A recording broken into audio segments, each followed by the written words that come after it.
আসসালামু আলাইকুম everyone.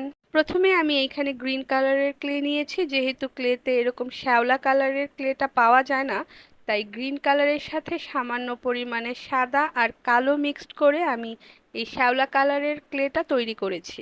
Round shape হয়ে গেলে পদ্ম পাতাটা যেমন সাইড থেকে একটু কাটা থাকে, এইরকম করে ক্লের সাথে যে টুলসটা দেয়া থাকে ওই টুলসটা দিয়ে আমি সাইডটুকু কেটে নিব।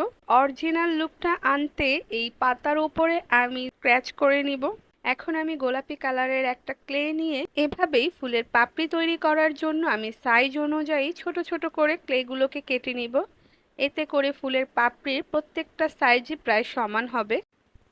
এরপর একটি একটি করে পাপড়ি আমি এভাবে সেট করে ফ্লাওয়ারটাকে তৈরি করব। এখানে রেনুর কিছু অংশে ইয়েলো কালার সেট করে দিব, এতে ফ্লাওয়ারটা দেখতে আরো বেশি সুন্দর লাগবে। আজকের ডিআইওয়াই ভিডিওতে আমি খুব সুন্দর একটি পদ্ম ফুল তৈরি করেছি। আই হোপ আপনাদের সবার